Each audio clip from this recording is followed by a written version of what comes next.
En honor al tiempo. Bueno, muy buenas tardes con todos. Vamos al tercer día de la parte teórica del seminario de ruido y su normativa ambiental. Hemos visto ya la mayoría, pero seguimos dentro de la normativa ambiental. Como les había mencionado el día de ayer y los otros días también, nosotros medimos para la nueva normativa, para la que está en el TULSMA, en la ordenanza 138, que también está derogada porque no hay una nueva, sigue vigente, y para el anexo, para el acuerdo ministerial 001, que es de las operaciones hidrocarboníferas. Todo esto es lo que está vigente. Entonces, cuando voy a hacer la medición, tengo que medir 3 series. Ya, tengo que medir en 3 series. Entonces voy a programar mi sonómetro para, en la primera serie, poner ponderación A y temporalidad S de slope. Sí, entonces esa es la primera serie que voy a tener. ¿Cuántas medidas tomo ahí? Si son de 15 segundos, son 5 medidas. Si son de 5 segundos, son 10 medidas, como lo habíamos dicho ayer. Luego paso a la segunda serie, que es ponderación A y constante de tiempo impulsivo. Y esta es la que yo digo que no nos sirve para nada. Ya vamos a explicarles en la hoja de campo por qué no nos sirve de mucho esto. Y la tercera es ponderación C y constante de tiempo igual de slow, ¿no es cierto? Entonces, estas 3, yo tengo que condensarlas y hacer el procesamiento de resultados y con eso ver el cumplimiento o no de la normativa. Normalmente esta sale fuera. ¿Por qué? Porque si tengo un ruido impulsivo, la diferencia me va a dar obviamente mayor a 4 decibeles y por lo tanto se invalida. Sí, entonces las que sí van a permanecer constantes son la serie 1 y la serie 3. Les mencionaba también, el equipo me permite programar y obtener de 2 en 2 series. Entonces, normalmente lo que hacemos nosotros es medir en la primera medida esto y en la segunda medida la de ponderación C. ¿Sí? Entonces, aquí tenemos los anexos que tiene la normativa para calcular ya, aquí ya estamos en la parte de cálculo, si cumplimos o no con la norma. Entonces, miren, tengo en esta plantilla de cálculo 2 partes. La primera, que es del ruido total, es decir, del ruido ambiental, el que ya mido para poder ver si cumple la norma. Entonces, ¿cuántas muestras voy a tener? 5 o 10, dependiendo del método que haya cogido. Y de esas 5 o 10 tengo que sacar el valor promedio. Sí, el equivalente, el promedio de ruido equivalente, que es el que está aquí. Y asimismo, dijimos, tenemos que hacer lo mismo para el ruido residual o ruido de fondo, ¿no es cierto? Que es el que está en ausencia de la fuente. Entonces, mido asimismo 10 o 5, dependiendo del tiempo que esté midiendo, ¿no es cierto? Y aquí, en la parte de arriba, tengo que reportar el máximo, el mínimo y el equivalente. Y acá, en la parte del ruido de fondo, tengo que reportar el equivalente del ruido de fondo. Y ya vamos a ir viendo estos cálculos de acá, cómo van variando, dependiendo de lo que vamos a tener. Luego, esta primera parte, esta que les mostré, es cuando yo ya he hecho todo el recorrido de la planta con el sonómetro en escala C, y la diferencia entre la lectura que tuve con escala A y con escala C es menor a 10 decibeles, significa que no tengo escala C y procedo con esto. Pero si la diferencia entre cuando mido con escala A y escala C es mayor a 10 decibeles, significa que sí hay. Y ahí tengo que tomar ya las 2 series de 5 o 2 series de 10. Entonces hago lo mismo y asimismo reporto el equivalente y reporto el máximo y el mínimo. De igual manera para el ruido de fondo residual en escala A, en escala C, y asimismo salgo el equivalente. Y aquí viene la primera corrección. Las correcciones establece la normativa van 0 decibeles, 3 decibeles y 6 decibeles. 0 decibeles, ¿cuándo? Cuando la diferencia entre la escala A y la escala C es menor que 10 decibeles. No hay que corregir. Cuando la diferencia es de 10 a 15, tengo que sumarle 3 decibeles. Y cuando la diferencia es mayor a 15, tengo que sumarle 6 decibeles. Y ahí empieza un problema con el cliente, porque el cliente, cuando, como les comentaba, está trabajando por una denuncia por ruido, está preocupadísimo. Y entonces voy yo y le digo, ¿sabe qué? Voy a medir. Entonces el cliente está al lado mío echando ojo a ver qué valor les pongo. Entonces yo pongo 45 decibeles. Sí. Luego llego al laboratorio, hago todos los cálculos y resulta que la diferencia me da aquí y le sumo 3. O peor, me da acá y le sumo 6. Entonces yo apunté ahí 45 decibeles. Y el momento que le reporto 51 y ya se va de la norma. Y entonces el cliente normalmente no entiende por qué, ahora todos ustedes ya saben por qué. ¿Por qué hacemos esta corrección? Porque existe el ruido en escala C, aunque nosotros no lo escuchemos. Sí, entonces hay que hacer esta ponderación y hacer esta corrección por ruido de baja frecuencia y alto contenido energético. Este es el que se mide en escala C. Y hago lo mismo para el ruido residual, porque puede ser que alguien por ahí igual tenga producción de este ruido de bajos, ¿no es cierto? Y entonces hago lo mismo y saco el equivalente del ruido, del ruido de fondo. Luego voy al tercer diagrama de flujo. En el tercer diagrama de flujo, ¿qué es lo que tengo que medir? Ya medí en A lento, ¿no es cierto? Fue la primera medida. Y ahora voy a medir en A impulsivo para ver la influencia de los ruidos impulsivos. Como les mencioné, esto es impráctico en este país, pero si en algún momento cambia la normativa, tendremos que hacer lo mismo y medir en A impulsivo. Y lo mismo para el ruido para acá. Y tengo una nueva tabla de correcciones que es por ruido impulsivo. Entonces, si la diferencia entre el A lento y el A impulsivo es menor a 10, no corrijo nada. Si está entre 10 y 15, le sumo otros 3 decibeles. Y si es mayor a 15, le sumo 6 decibeles.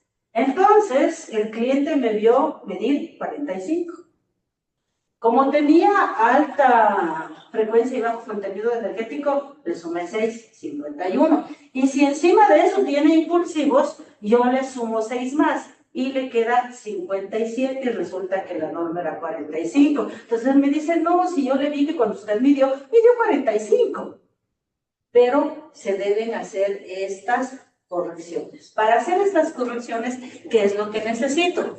Siempre sacar el promedio total, el LA equivalente en cada una de las escalas, ¿no es cierto? Tanto para el ruido con la fuente como para el ruido sin la fuente. Y ustedes dirán, pero ¿para qué hago eso? ¿No es cierto? Más bien, ¿por qué hago con el ruido de fondo? Porque aquí va otra corrección más que les voy a indicar. Aquí tengo el total, ¿sí? Entonces tengo en A lento, en A impulsivo y en C lento. Cada de uno de estos me puede dar una corrección que tengo que sumar, ¿sí? Y lo mismo para el ruido de fondo. Y aquí vemos un factor que está apareciendo desde KR, KRI y KLC. ¿Qué es ese KRE, KRI, KLC? Es una constante que me permite, ¿no es cierto? Esta constante me permite hacer la corrección por ruido residual. Si yo tengo la empresa, ¿no es cierto? Y la otra persona está con la empresa al lado y la de él suena más que la mía, yo puedo hacer esa corrección de ruido residual. O si la mía no ha tenido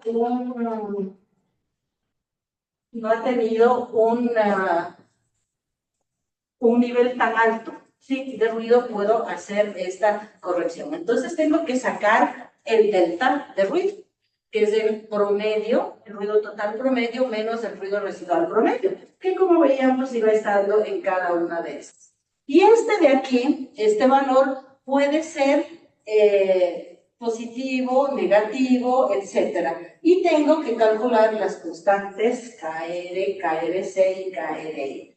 Para calcular el valor, no es que yo calculo el valor de las constantes, ya está dado este valor de las constantes y es un valor que puede ser 0, puede ser 3 o puede ser 6. Pero a diferencia de la escala A, slow o C, slow, esta corrección aquí es negativa. ¿Para qué? Porque digo, yo de fondo es muy alto. Entonces, el ruido que estoy midiendo no todo es mío. Me voy a restar los decibeles. Y está en el otro rango, me voy a restar los 6 decibeles. Entonces, máximo podría restarme 6 decibeles si el ambiente en el cual estoy tiene un ruido muy alto, ¿no es cierto? Pero eso no ocurre en la realidad, ¿sí?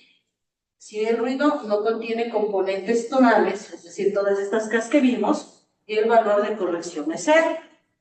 Normalmente nosotros más bien tenemos otro problema, y es que el ruido de fondo es muy similar al ruido de la industria, o a veces es mayor. ¿Por qué? Lo que hemos venido conversando, el tema del tráfico. El tráfico tiene 85, 90 decibeles, y una industria afuera tiene 65, así. Y yo no puedo parar el tráfico. Me acuerdo, como les comentaba, cuando fuimos a intentar medir el ruido de fondo en cervecería, fue en un día de elecciones a las 6 de la mañana y poniendo conos en las esquinas para que no circulen los carros. Pero no es que nos van a dejar poner conos en las esquinas en todo lado, ¿no? Porque hemos tenido otros clientes que han tenido este problema, ¿no es cierto? Y vamos a la secretaría y les decimos, ya, ¿cómo soluciono eso? No puedo medir el ruido de fondo, pero sé que el ruido de fondo es bastante alto, porque ya medí los ruidos específicos en todos los puntos, en todas las máquinas de adentro, y no me da tan alto como el de afuera. Y entonces, ¿qué dice la secretaría? No sé qué puede hacer, pero según la ley, ellos deberían darnos la solución. Vamos a seguir. Entonces, la corrección, bueno, esta ya la vimos por ruido impulsivo, es 0, 3 o 6, ¿no es cierto? Y con eso terminamos el curso. Hasta ahí se comparan con los valores norma y se determina si cumple o no, ¿de acuerdo? Entonces, ahorita voy a hacerles un ejercicio en el Excel. Les voy a bajar la ahí le hago. Entonces, vamos a abrir primero nuestra hoja de datos. Entonces, nuestra hoja de datos. Nuestra hoja de datos. No les diré bien. Entonces, la hoja que voy a pasar, no las notas del TIC en estado directas de ahí. Lo que les voy a pasar ahorita es la hoja de datos, cómo se toman los datos, y luego les voy a indicar, el supletorio de energía renovables. Y luego les voy a indicar cómo se procesan estos datos, ¿de acuerdo? Entonces, vamos con la primera, que es la hoja de datos. Entonces, esta hoja de datos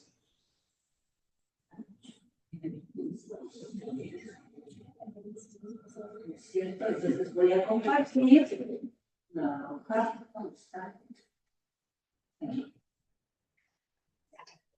Entonces, esta es una hoja de datos que normalmente voy a poner aquí.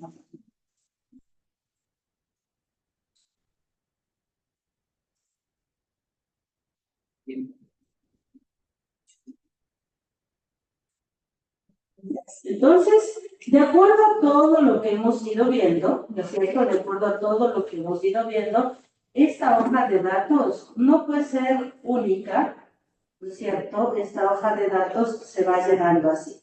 Primero hay un general, ¿no es cierto? En este general, que viene Aquí vienen todos los datos, ¿no es cierto?, de la empresa. Vienen todos los datos de la empresa, la razón social, el responsable, porque ya vamos a ver más adelante el contenido del informe. Y les pide todo esto. ¿Qué es lo primero que vamos a hacer? ¿O qué es lo primero que vamos a llenar cuando lleguemos a la empresa? Esta parte de aquí. ¿Se ve mi cursor allá? Sí, ya. Esta parte de aquí, que es la que no me salió ayer. Entonces, hago la lectura inicial para verificar si el sonómetro está a 100 y 114 más o menos 0.5 y luego al final, ¿de acuerdo? Entonces, lo primero que hago es eso para ver si cumple o no cumple y puedo hacer. Luego procedo ¿a qué? A medir la velocidad del viento. Si la velocidad del viento apenas llego es mayor a los 5 metros, interrumpo eso. Tomo la dirección del viento. Y hay algo que me olvidé de mencionar desde ayer. Hay un nuevo parámetro que lo han introducido desde este año, que es la nubosidad.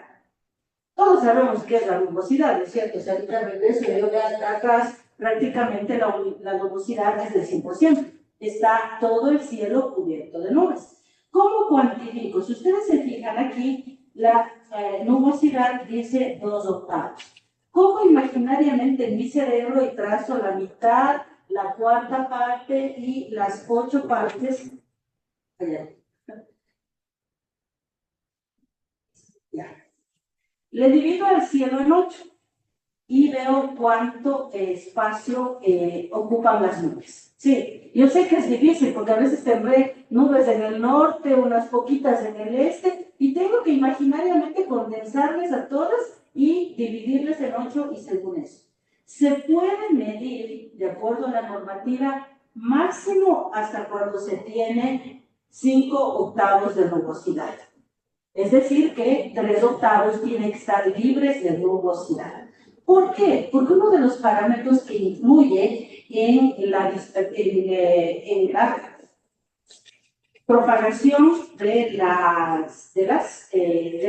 radiación electromagnética efectivamente son las nubes. Si la radiación electromagnética topa las nubes, va a absorberse una parte. Entonces, por eso no se puede medir cuando el cielo está nublado. Y eso sí resulta un gran problema, porque imagínense ahorita que estamos en época de invierno. No se puede medir casi en todo el día, porque está nublado. Y peor en la noche. Esto es nubosidad tanto en el día como en la noche. Entonces, repito, lo primero que lleno, obviamente, claro, es el técnico, el código del equipo, el código del calibrador, la verificación inicial, la diferencia, cumple sí o no, y de ahí veo con las condiciones ambientales. Estas son las iniciales, que son las que tomo yo para decidir si puedo realizar o no el monitoreo. Perdón un segundito. Bien.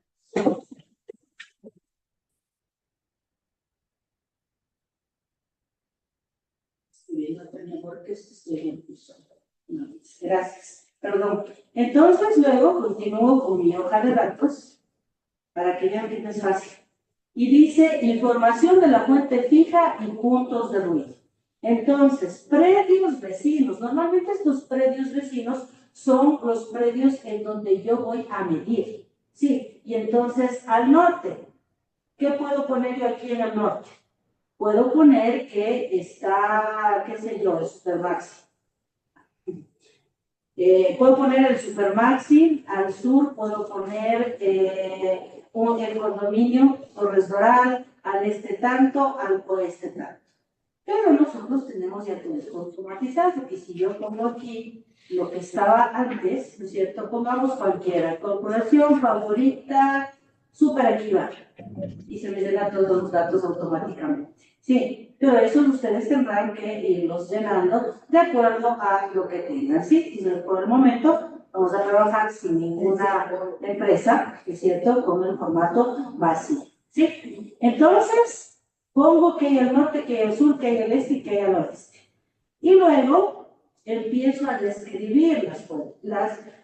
Esta hoja de campo es para 5 puntos, que normalmente es un punto máximo que tenemos de número de puntos máximos. Casi nunca hay más de 5 puntos, pero sí hay. Entonces, descripción. Entonces, decía Supermaxi Ibarra. Descripción del punto escuela, no me acuerdo el nombre de la escuela, pero es tanto.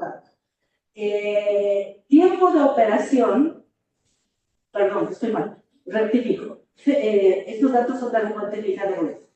Descripción, aire acondicionado, tiempo de operación, 24 horas. Coordenadas, para eso trajimos el GPS y tomamos la cota para poder sacar la altura, que les decía importante. Y aquí marco si esto me genera un punto crítico de afectación o un punto elevado de ruido. Como les mencionaba, los puntos elevados de ruido ya casi no se usan. ¿Qué es lo que se usa? Los puntos críticos de afectación. Aquí ya, en esta parte, como vemos aquí, ya me pide la descripción del punto. Sí, entonces aquí, escuelas, primaria, no sé qué, no sé cuánto, las coordenadas del punto, la cota y el tipo de uso de suelo, que aquí también yo lo puedo desplegar, ¿no es cierto? Y me puedo poner el tipo de uso de suelo, zona urbana, etcétera, que son con los que ya les mencioné, los usos de suelo. Entonces, esta es la primera parte de mi hoja de datos. Luego, en la segunda parte, yo tengo que ir llenando aquí los datos de cada uno de lo que me va pidiendo, ¿no es cierto? Entonces, miren, en la parte de acá arriba dice, tipo de ruido, puedo poner diurno o puedo poner nocturno, ¿sí? Se marco y me quedo. El punto del 1 al 5, puedo poner el 3, ¿de acuerdo? Hora de inicio, ahí sí, digito la hora, ¿no es cierto? Digamos que puse nocturno, entonces eran las 21, no sé en qué formato está, 21 con 30 horas, cogió bien. Velocidad máxima del viento, en metros por segundo, yo puedo ponerle 10, por ejemplo. No, esta se calcula. Todo lo que está en celeste es lo que yo puedo poner, y todo lo que está en color de acá es lo que se calcula porque yo voy a registrar las velocidades de viento. Entonces, en hora de inicio, el 21:30, la hora de terminar, las 22 horas, me demoro media hora en este punto. Dirección del predominante del viento, puede sur, aquí está sur, puede ser sur 45 grados, este, oeste. Temperatura ambiente, ¿no es cierto? Vamos a poner 10 grados centígrados, ahora que está entre muy frío, miren aquí la temperatura me coge de menos 10 a 40, y la humedad relativa, si esto es 10, la humedad relativa debe subir a unos 75, ¿sí? Y aquí voy digitando los datos. Entonces, yo les he cogido esta hoja para que ustedes vean si esta hoja ya tiene datos, ¿no es cierto?, que tengo que llenar. Lo que leo en el sonómetro, el LA equivalente, ¿no es cierto?, de los primeros 15 segundos, de los segundos, de los terceros, los cuartos y de los 15. El máximo, el mínimo, la diferencia entre el máximo y el mínimo. ¿Para qué? Para comprobar que esta columna nunca sea mayor que 4. Porque si es mayor que 4, ya no cumple normativa, ¿no es cierto? Entonces, aquí tengo, miren, la indicación cumple o no, sí, y aquí está la velocidad del viento. Entonces, estas sí son las que puedo yo cambiar, digamos que tengo, bueno, es una hoja de onda. Pero bueno, aquí yo puedo cambiar las direcciones de viento, velocidades, y eso se me va a cambiar acá, ¿de acuerdo? Entonces, primera escala, A, slow. Segunda escala, C, slow. Entonces, si nosotros vemos aquí, por ejemplo, tengo yo el equivalente de este 53.8 y este 45.8. ¿Qué significa? Que es menos de 10, por lo tanto, no habrá corrección por escala C, ¿de acuerdo? Pero todo eso ya está programado acá. Aquí tengo el A impulsivo, y como les digo, no lo usamos. ¿Por qué no lo usamos? Porque siempre tendríamos que tener más de 4, y si más de 4 decibeles no sé. Aquí está lo del tema que yo les decía para las observaciones, donde ahí pone el tráfico vehicular de la perimetral es audible, pero la medición se realiza con el menor ruido de fondo. O los perros ladraron toda la noche y no pude medir. O sea, toda cosa que ustedes vayan. Entonces van a tener aquí, como ven, 4 para diurno, 4 para nocturno o 5. Aquí, como ya está llena esta, si otra que tiene 4 puntos, está llena. ¿De acuerdo? A continuación, hay un espacio, una página para que pongan el croquis. Entonces, miren, ahí está la ubicación de lo que estamos trabajando. No recuerdo si con Fabribat o con Supermax. Entonces, miren, lo que yo les decía, ¿qué es lo primero que ubico? Aquí está, ya me ubiqué, esto es Fabribat, esta es la Panamericana, aquí al frente hay una casa, y entonces este es un punto clarísimo de afectación. Entonces, ese es el primer ángulo. Luego voy acá y aquí esta parte se supone es una quebrada y entonces ahí puede haber animales, puede haber aves, etcétera, y por eso se definen estos dos puntos. Y el punto de acá es un punto del parqueadero en el que alguien podría quedarse en el carro durante mucho tiempo y por eso se afecta. Entonces tengo 4 puntos de afectación. ¿De acuerdo? ¿Dudas de cómo se toman los datos?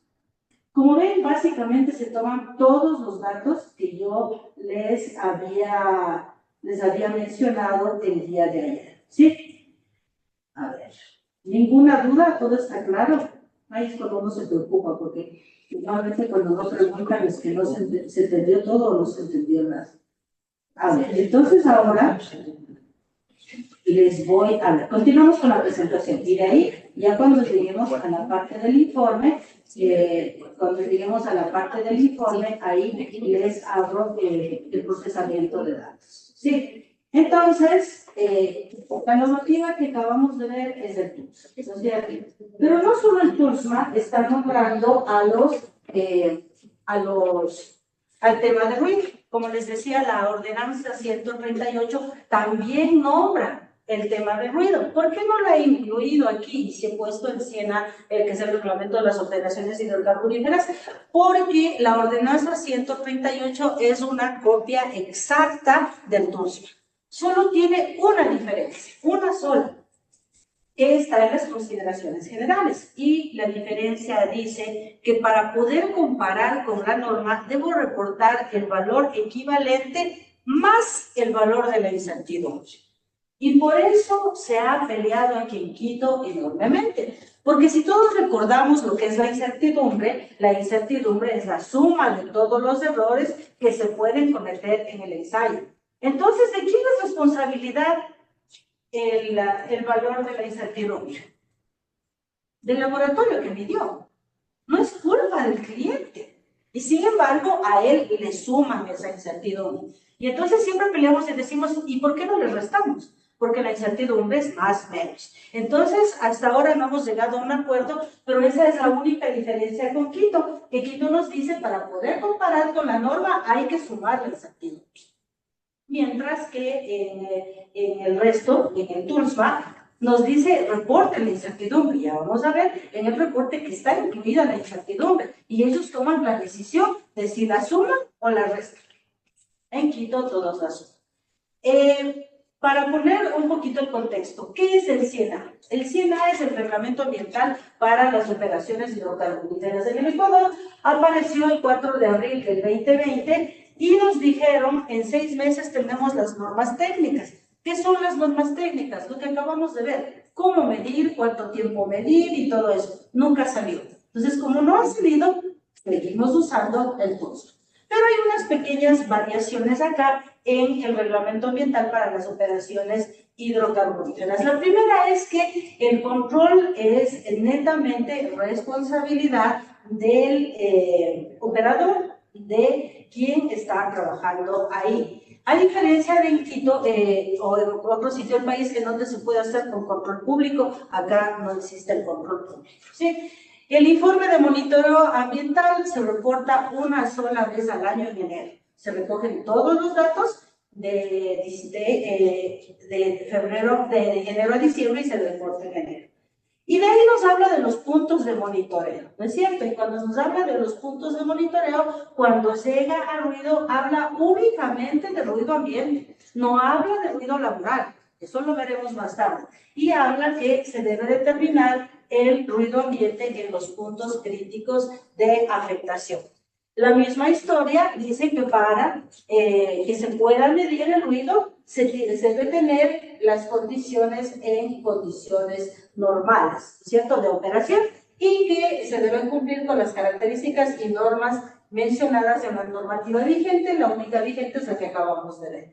Y luego habla de la periodicidad de monitoreo y entrega del reporte. Como les decía, el reporte es anual. Pero de monitoreo, por ejemplo, en la fase de exploración, ni siquiera pide. Y es una locura, porque ¿qué pasa en la exploración? Ahí es donde metemos la dinamita, explotamos y hay una generación de ruido y vibraciones, pero ahí no nos pide. En la perforación y en el workover, ahí sí nos dice que se realizará al menos un monitoreo por pozo, y si demora más de un mes, cada 15 días un monitoreo de ruido, ¿sí? En la fase de explotación, ya cuando sale el talado y simplemente se está explotando el crudo, el monitoreo será semestral, y en el fase de industrialización y refinación, o sea, para refinerías, será anual. Y nadie me preguntó, ¿qué pasa con la frecuencia de monitoreo de ruido? ¿Cada cuánto tenemos que medir en el TUNS? De acuerdo al reglamento, valga la redundancia, al acuerdo ministerial 061 de mayo del 2015, se deben realizar semestralmente los monitoreos de ruido.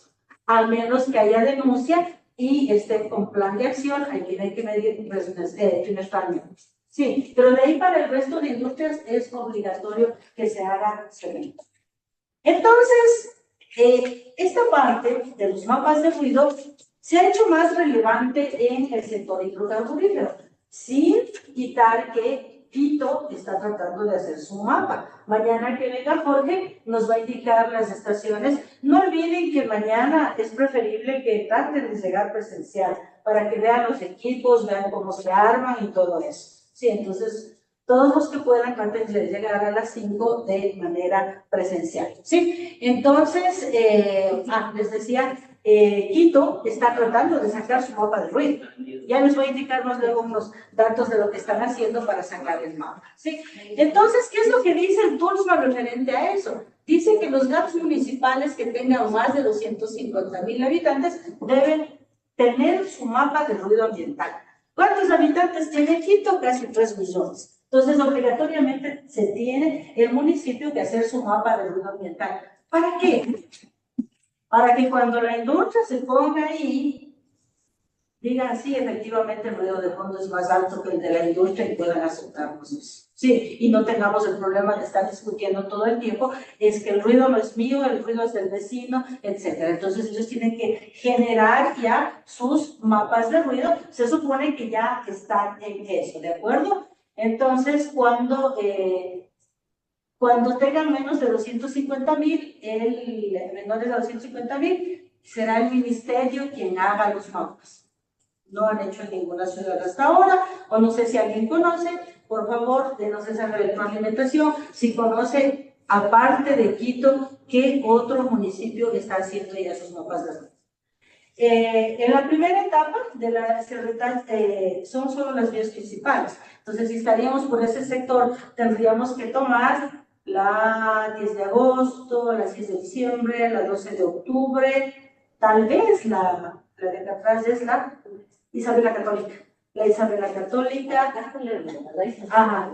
algunas veces, pero las transversales y esas no están haciendo absolutamente nada, ¿sí? Entonces, se supone que había 4 años, después de que se promulgó que fue en el 2015, había 4 años, para el 2019 todo el Ecuador tenía que tener su mapa de ruido, lo cual no ocurrió, ¿no es cierto? ¿Qué es un mapa de ruido? Es una representación del ruido existente sobre cualquier sitio. Sí, entonces lo que nosotros tenemos es que medir en ciertos sitios el ruido. Entonces, digamos que va a ser el mapa de ruido de esta aula, ¿no es cierto? ¿Cuál es el foco emisor? quién les habla. Si mientras yo esté hablando, o acá puede ser que los dos van a hablar ahorita, entonces también son un poco emisor. Entonces mido aquí, hago una cuadrícula y voy midiendo punto, punto, punto, así, mido unas, puede ser la jornada de trabajo, si son ciclos, un ciclo, y voy construyendo el mapa uniendo los puntos que vayan cada 5 decibeles, de 50, 50, 55, etcétera, etcétera, ¿sí? Entonces, un ejemplo de mapa de ruido es este. Aquí está el mapa de ruido y este mapa de ruido es de... Ah, caramba, no entiendo. ¿Dónde está el nombre del fabricante? Ah, sí, el mismo fabricante. Ajá, entonces aquí tengo, miren, esta es la zona de generadores. Entonces aquí tienen el ruido más alto, ¿no es cierto? Y de ahí se va abriendo. No es completamente redondo porque aquí tengo las máquinas en donde están cargando las baterías y ahí también hace ruido, ¿no es cierto? Y entonces esto se va extendiendo. Y aquí tengo las diferencias. Miren, aquí he hecho de 2 en 2. ¿Por qué? Porque he cogido más datos. Es una forma de evaluar igual la calidad del laboratorio. Si ustedes aquí tienen cada 10, eso no sirve de nada.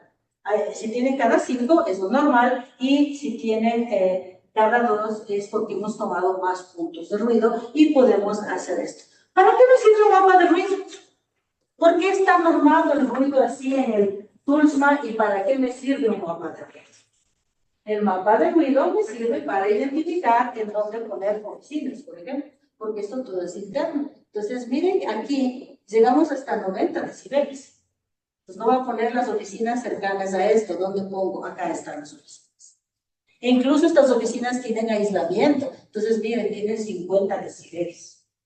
Porque en sí toda la fábrica, como podemos ver, es una fábrica que tiene muchos puntos de ruido. Sí. Aquí, ya para ir terminando la normativa, vamos a hablar. ¿Se acuerdan de que les dije les hablé de las zonas de protección ecológica y recursos naturales? Y les dije, ahí sí, la situación se complica. ¿Por qué? Vimos en la tabla que no había valor norma. ¿No es cierto? ¿Se acuerdan que no había valor norma? ¿Qué decía? Vamos a revisar rapidísimo. Vamos a revisar aquí rapidísimo para ver qué decía del valor norma de cuando yo tengo una zona. Ahí está. Dice, la determinación del L equivalente para estos casos se lleva al descrito del anexo 4. No decía más. ¿No es cierto? Entonces, nosotros regresamos y les explico qué dice el anexo 4. El anexo 4 dice que cuando yo tenga este tipo de zona, tengo que hacer un monitoreo de 24 horas. 24 horas seguidas. Y sacar un dato cada 15 minutos. Es decir, 96 datos tengo. Bueno, primero obviamente tengo que ubicar el punto crítico de afectación en donde voy a medir. Una vez que he identificado ese punto crítico, pues puede ser, como les digo, una quebrada, una zona de protección o un saladero, etcétera. Empiezo a hacer las medidas y tengo que hacer las medidas en las mismas tres escalas, pero la tengo que hacer cada 15 minutos. Es decir, después de las 24 horas voy a tener 96 datos. Sí, si llueve, ¿qué pasa? Me tengo que ir y regresar al otro día a la misma hora para completar. O sea, no tengo que repetir los que sí me van, pero sí tengo que llegar a completar los 96. De esos 96 puntos, yo voy a sacar la probabilidad de ocurrencia. Entonces, ¿qué probabilidad hay del 10%? ¿Qué probabilidad hay del 90%? Y entonces resulta, por ejemplo, si es una industria muy ruidosa, que el L90, la probabilidad de que el 90% del tiempo esté en ese valor, me da 80 decibeles. El ministerio tiene la potestad de decidir si mi valor norma es 10 decibeles más o 10 decibeles menos. Entonces, saqué el L90 y me dio 80. El ministerio me va a decir, su valor norma es 70. ¿Cuándo voy a cumplir? Nunca. O me puede decir, su valor norma es 90. ¿Cuándo voy a cumplir? Casi todo el tiempo. pero es potestad de una persona. Si así se imagina, así vemos la magnitud del problema, es una persona la que decide qué valor norma tengo yo. No tengo mucha experiencia, no he tenido muchos clientes en ese tema de estas, pero el único que tuve le pusieron -10. Y entonces al pobre hombre le tocó aislar todito, con un montón y hacer una inversión de dinero muy grande para poder tener el aislamiento y poder cumplir con la normativa. ¿Sí? Entonces, aquí están las correcciones. Ya. Saco el N90, ¿sí? En unas 24 horas. Y las correcciones son 0, 5, 10, -5, -10. ¿Quién decide esto? El ministerio. Igual, el N90 para el nocturno y quién decide. Entonces, miren, 90 más 10 o el L90 -10. Y ellos deciden qué valor norma le van a poner. Entonces, como ven, es bastante subjetivo y está en relación a de qué humor esté el técnico del mar que me hayan asignado ese día, ¿no es cierto? Entonces, para cumplir con esto, aquí está lo que les decía, cada 15 minutos, durante 24 horas, 96 muestras, hago la probabilidad y reporto el equivalente de las 24 horas, el L90, el L10, el máximo y el mínimo, para que ellos tomen la decisión de qué valor norma me dan. Del contenido del informe, ya vamos finalizando el tema y ya empezamos a hablar del contenido del informe. Y aquí sí se pusieron estrictos, pero yo no sé si todo el mundo lo cumple. Lo primero es que hay que mandar los documentos que certifiquen y avalen que el personal está capacitado en hacer mediciones. ¿Por qué se da eso?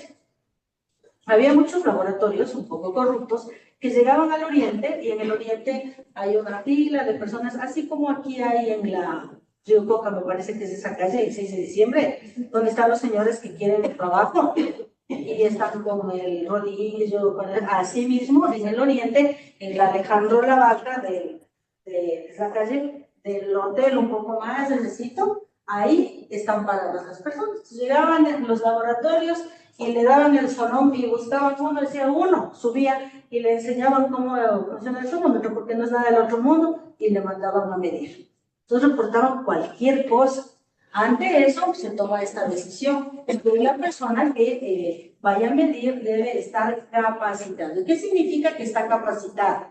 Que tenga menos formación, como es una capacitación formal, un curso de un día, de 2 días, este certificado que les vamos a dar de 8 horas, las de mañana serían 8 horas, probablemente ya sea una capacitación que les permita al menos empezar a medir el ruido. ¿Sí? Y luego, de la fuente de ruido, la descripción, de la fuente a ser evaluada, el régimen de funcionamiento, si funciona 8 horas, 4 horas, si es continuo, si es estable, inestable, etc. Los PSAs y los puntos más altos de ruido.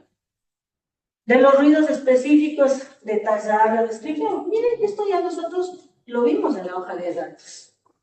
¿Por qué? Porque yo sé que tengo que incluirlo en el informe. Pues. Entonces, por eso es que ya todo esto lo vimos ahí, ¿sí? Y lo que les decía, y por eso lo tengo subrayado siempre en la presentación, impresiones subjetivas. ¿Por qué? Si todo es técnico, una medida es técnica, el equipo está calibrado, el equipo es un valor técnico. Sin embargo, nos piden las objeciones subjetivas. Entonces, ¿cuáles son las impresiones subjetivas? No pude medir porque la señora de al lado intentó golpearme diciendo que eso siempre hacen bulla y hacía más bulla a la gente y así. No creo que no ha pasado. Yo las pocas veces que he ido a medir ruido, porque no es que yo soy una experta en la medición de ruido, yo conozco toda la base teórica, conozco el equipo, o sea, puedo medir, pero no puedo considerarme una experta en medición de campo. Sí podría decirlo en la parte que les estoy comentando, todo lo teórico, el manejo de la norma, todo eso va de mi parte.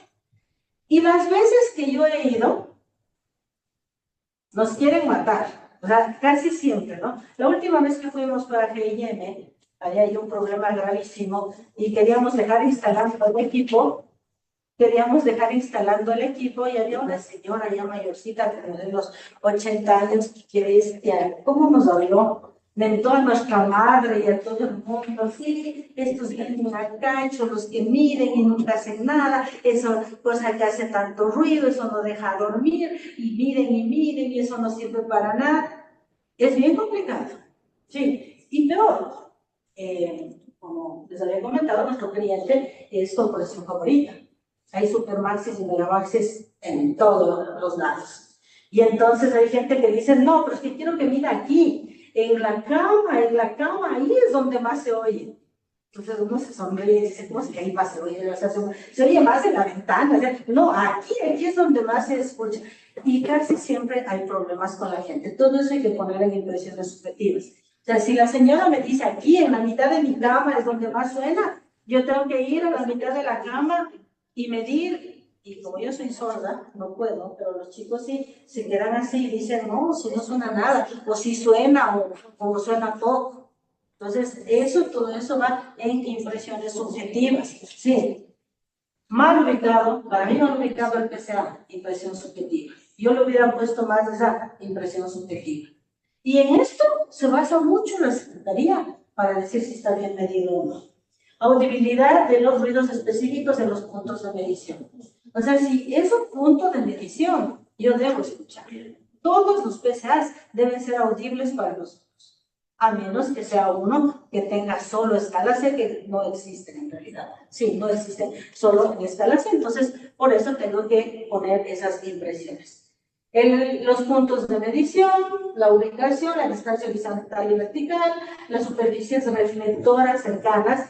A veces no hay los 3 metros, sí, no hay los 3 metros, entonces está ahí y ahora ¿qué hago? Entonces tengo que anotar que tuve que medir a 2 metros de la pared porque no había otra alternativa, sí, entonces eso también se pone ahí. De los instrumentos de medición, como vimos igual en la hoja de datos, el número de serie, la clase, tanto el sonómetro como del listófono, que es el calibrador, el redondito que le dimos ayer, circular. Copia de los certificados de calibración del sonómetro y del listófono. Ya, y de ahí voy a las mediciones. Tengo que determinar el nivel sonoro equivalente, ¿no es cierto?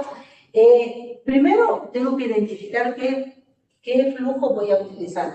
1, 2, 3, 4. ¿Recordamos cuáles eran los 1, 2, 3, 4? ¿Qué había en el 1? Solo escala A. ¿Qué había en el 2? Escala A y escala C. ¿Qué había en el 3? Escala A e impulsivo. ¿Y qué había en el 4? Todo. A, C e impulsivos. ¿Sí? Entonces, debo identificar cómo hago eso. Sacando las diferencias, ¿no es cierto? Entre el A y el C, entre el A y el impulsivo, etcétera, y determino eso. Y veo qué flujo tengo, ¿sí? Fechas y días en los que se llevaron a cabo las mediciones. Como les contaba ayer que me llamaron de esa empresa y decía, es que necesito que me vaya haciendo las mediciones de mayo, septiembre y diciembre del año anterior. Y yo, ¿cómo? Si estamos en febrero, ¿cómo le puedo hacer las mediciones? Es que ha cambiado la normativa en abril y nadie me dijo y ahora tengo que cumplir algo más exacto y así. Entonces, por eso es importante esto. Justificación de los métodos usados. ¿Cuándo uso 10 medidas de 15 segundos o cuándo uso 10 de 5 segundos? No está escrito en ninguna parte, nada. Nada. Entonces, ¿qué es lo que nosotros hacemos? Hacemos siempre 5 medidas de 15 segundos para tener un periodo un poquito más grande. Porque si hacemos las de 5 segundos, como les digo, entre presionar la una y presionar, ya se me van 2 segundos, entonces mido 3. Y no está bien, ¿de acuerdo? Resultados, cálculos y análisis de los datos. Y aquí va otra contradicción con la ordenanza de Quito. La ordenanza de Quito dice que bajo ningún punto yo puedo decirle al cliente si está cumpliendo norma o no. Que eso es exclusiva responsabilidad de la Secretaría. Pero si en el Ministerio del Ambiente, sector hidrocarburífero, minero, cualquiera, les mando, si él cumple o no cumple, me devuelven el informe. Entonces, hay que ver en qué hemos estado. De las condiciones meteorológicas, velocidad de viento, lluvia y alivimos, ¿no es cierto? Entonces, como les decía, si no sé qué, aquí está. La persona o personas que realizan la no es quien determina si se cumple o no. Eso es función exclusiva del mate. Entonces ustedes solo pueden reportar el nivel sonoro y paren de contar. De ahí a los otros que se peleen entre ellos, ¿cierto? Hay casos en los cuales se requiere la opinión del ente regulador. Y uno de los casos más importantes de estos es cuando la diferencia entre el ruido de fondo y el ruido con la fuente es menor a 3 decibeles. Porque si se acuerdan, ¿no? Si es menor a 3 decibeles, no decía nada. Si está entre 3 y 10, se resta tanto, y si está entre 10 y 15, se resta 3 o 6. Pero ¿qué pasa si la diferencia es menor? En otras normativas, en normativas internacionales, dicen no mida. No mida porque usted no puede afirmar. O sea, la incertidumbre de medida es tan grande, puede cometer tantos errores si usted mide con un ruido de fondo tan alto que es mejor no medir. Pero como estamos en nuestro país, hay que mandar un dato. Entonces, ¿se acuerdan que les comenté que antes medíamos así el ruido de la fuente, perdón, las espaldas y así el ruido de fondo? Eso ya no se puede hacer ahora. Entonces, ¿qué alternativa tenemos? Preguntarle a la autoridad. ¿Y qué nos dice la autoridad? De nuestra experiencia, de la experiencia que nosotros tenemos ya midiendo ruido como 17 años, nos dice, tiene que buscar un sitio igualito al que está midiendo en donde no haya la fuente. Entonces, eso es bastante fácil, por ejemplo, en el Oriente. ¿Por qué? Porque uno se aleja de eso y sigue siendo selva, ¿no es cierto? Sigue siendo selva y los ruidos son muy similares. ¿Qué pasa si es en el interior de la ciudad? ¿Podremos hacer eso? ¿Ustedes creen? A ver, ¿dónde hay una industria todavía? Bueno, digamos que todavía existiera. Jamonería Wilson estaba en la 6 de diciembre y Granados, esquina, donde ahora es. Exacto. Ese centro comercial enorme. Entonces, ahí no podíamos venir por el tráfico y toda la cuestión. ¿Dónde hay ahí cercano un punto que sea muy similar y que el ruido de fondo sea estable para eso? No, porque el tráfico de la Río Coca es totalmente diferente al tráfico de la 6 de diciembre y Granados. En la Río Coca casi siempre los vehículos se represan, se empiezan a pitar y toda la cuestión. Entonces en ciudad es muy difícil encontrar un sitio que sea igual y solo le falte la fuente, ¿no es cierto? O sea, yo me voy de aquí a allá y ahí suena la fuente. Sí, o puede sonar cualquier otra cosa. Como les digo, en campo, en el oriente o en algún lugar fuera de la ciudad, sí es más fácil. Porque uno se aleja unos 2 kilómetros del sitio y efectivamente ya no tiene la influencia de la fuente, pero sí escucha el resto del ruido de fondo y es muy similar, ¿de acuerdo? Pero no nos dejan decidir eso. Dicen que tenemos que pedir, o sea, solicitar a la autoridad ambiental que nos dé la solución. Yo he mandado varios casos, nunca me han respondido. Y la segunda parte tiene que ver con la de arriba, cuando el ruido de fondo es más alto que el ruido de la fuente. Entonces, en esos dos casos. ¿Y cuál otro caso? El que vimos hoy día. Acabamos de ver uno. El que está ahí es el que va a venir mañana. A él le veo ahorita. Acabamos de ver un caso en el que tiene que decidir la entidad ambiental en zonas de protección ecológica y recursos naturales. Sí. O sea, no es que yo ya digo, me voy al Cotopaxi. En el Cotopaxi, bien adentro, hay una fábrica de carbón activado, que es el propietario, el que era decano de la Facultad de Ingeniería Química. Y nadie pensaría que ahí adentro, tan adentro, hay esa fábrica de carbón activado. Entonces está en la mitad del Parque Nacional Cotopaxi, ¿no es cierto? Y entonces que hace, debería ser al menos el monitoreo de 24 horas. Y entonces ahí tenemos que pedirle a la autoridad que ellos definan. Si yo no puedo decir, me voy a coger al más 10 o al más 5 o quedarme en el 0. No, o sea, tenemos que pedir la opinión de la Secretaría de Ambiente. Sí, el problema es que, bueno, no la Secretaría de Ambiente, en este caso del Ministerio, porque eso está, que uno mete un trámite al ministerio y le salen 5 años. Sí, y nosotros ya estamos rompiendo récord, porque como Politécnica vamos tratando de calificarnos como generadores de desechos tóxicos y peligrosos para poder tener licencia desde el 2019. Entonces ya van a ser 6 años y la ELI todo el tiempo manda oficio 2 o 3 veces al año diciendo, ¿será que ya revisaron la documentación? ¿Será que? Y nadie nos contesta. Sí, en la otra circunstancia, sí, el ruido específico de la fuente es más bajo que el residual, como se había dicho, si el ruido de la fuente no es audible en el perímetro exterior. Esto, por ejemplo, me parece una locura. Porque si el ruido de la fuente no es audible en la parte exterior, ¿qué significa? Que no hay afectación por parte de la industria, de todo eso. Y sin embargo, no podemos, como laboratorios, concluir eso. ¿Qué tenemos que hacer? Tenemos que mandar eso al MATE o a la Secretaría de Ambiente para que ellos verifiquen que efectivamente es ese y les excluya, que es lo lógico, de realizar monitoreo de ruido. ¿Sí? Entonces, esos son los casos en los que la autoridad ambiental, el MAE, no se pasa. MAE. ¿Por qué le veo a la porque le dije, han dejado el MAE, tiene que ponerles MAE, se olvidó de eso, ¿no es cierto? Cuando la fuente fija de ruido no se puede apagar, esto pasa en el 100% de todas las ¿cómo se llama? Las industrias. Sí, la fuente fija de ruido no se puede apagar. Como les decía, para apagar cervecería, nosotros necesitamos que sea un día de votaciones, un domingo y que sean las 6 de la mañana. Y ahí pudimos apagar. Porque, ¿qué pasa si apagamos los congeladores? Daña la cerveza.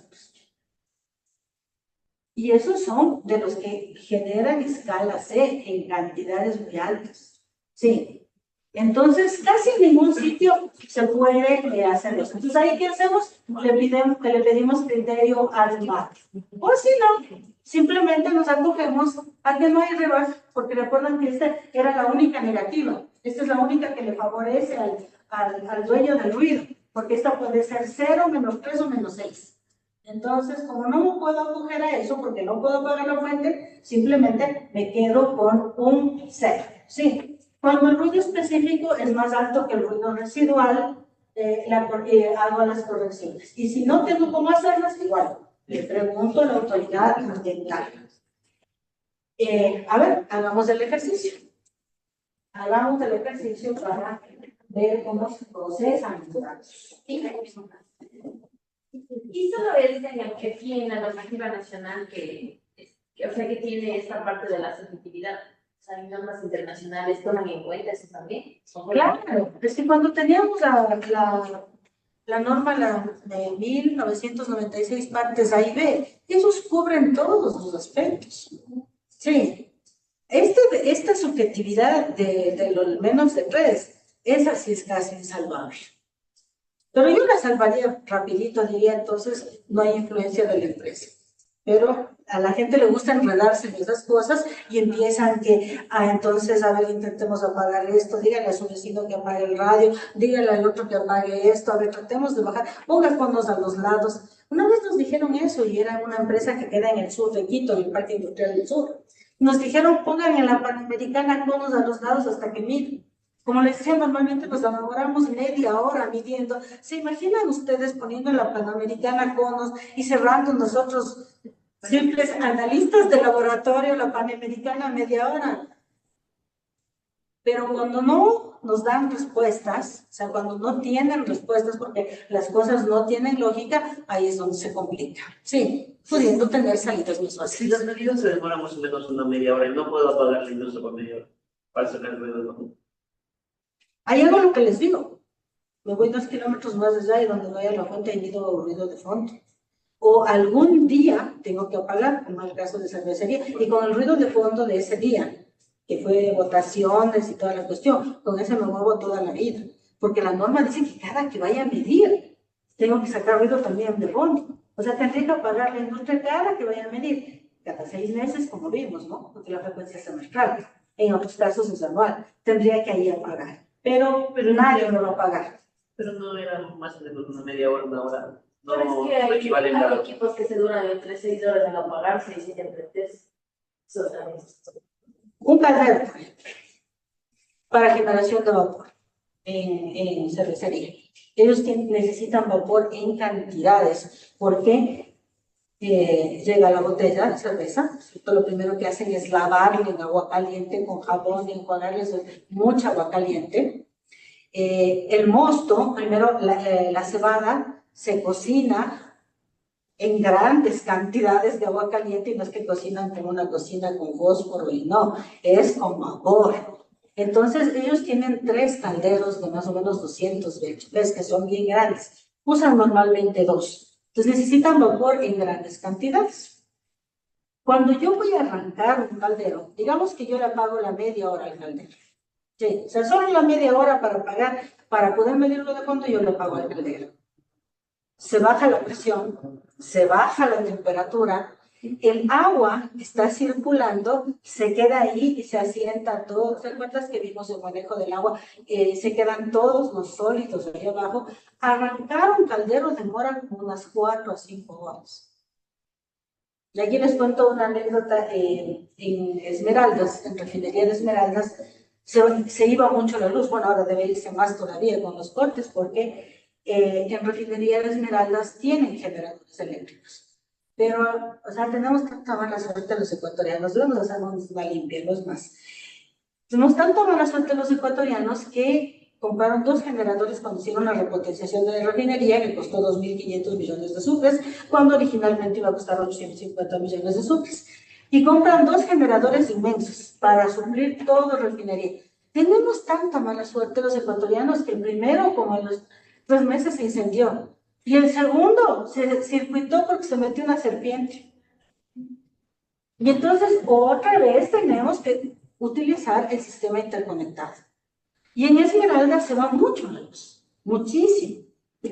Y arrancar refinería demora entre 6 y 14 horas.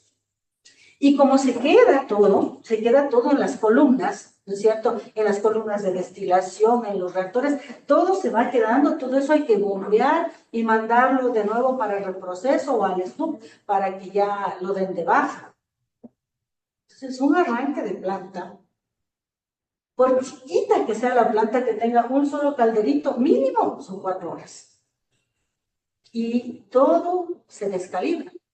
Sí, todo se descalibra, entonces hay que volver a coger el color de la tela, o hay que volver a poner el volumen de la cerveza hasta donde tiene que ir. O sea, realmente la industria debe trabajar los 365 días al año, 24 horas al día. Bueno, 364 normalmente en los países desarrollados, el último día del año hacen mantenimiento. No hacen años viejos, nada, hacen mantenimiento de todos los equipos la última semana. Entonces pasan prendidos como 360 días.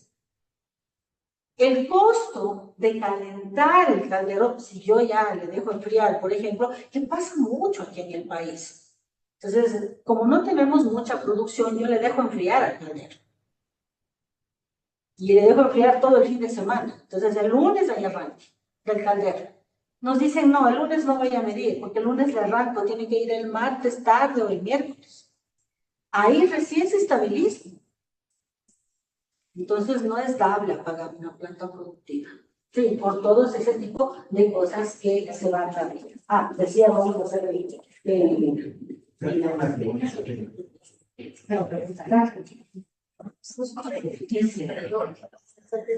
¿qué pasa si el ruido residual es más alto que el ruido total? No existe ruido por la muerte. Eso es diferente. No existe ruido por la muerte. Entonces se reporta como que esa fuente no genera ruido.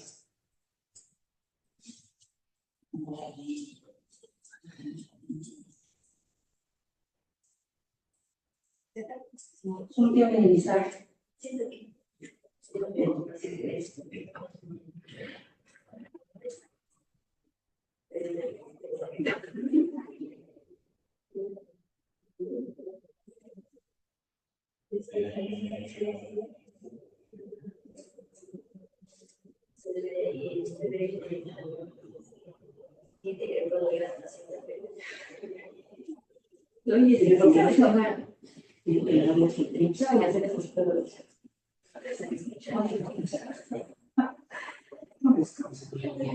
Y ya me encontré.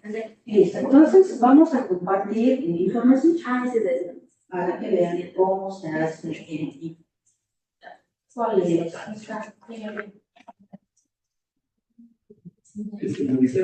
Es un Excel. Ah, sí.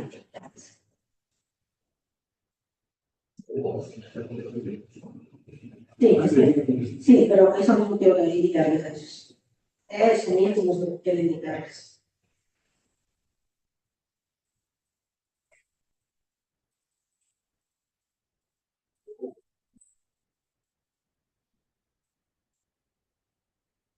Ya, entonces como ustedes pueden ver, yo estoy tratando de abrir un informe y lo primero que me encuentro es que tengo que tener una clave. Sí, eso es por norma.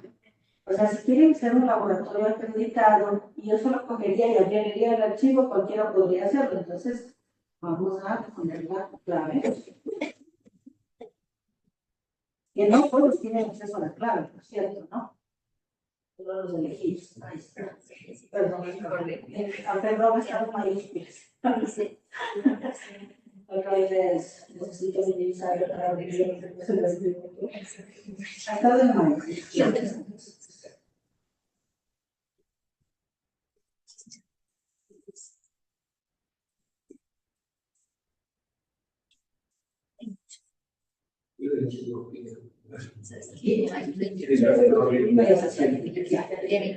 Entonces, ahora sí, compartimos. A veces entonces decía,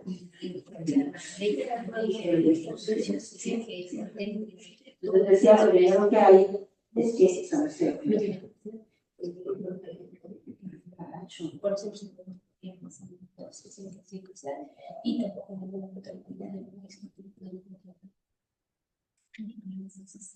Entonces, una vez que ya se sabe la clave, ya puedo entrar. Como anécdota, este archivo lo desarrolló una estudiante de la Facultad de Ingeniería Química cuando fue de pasante a laboratorio. Entonces, ahí desarrolló este software que hasta ahora lo estamos utilizando. Se cruzó la energía. Seguro vamos a compartir.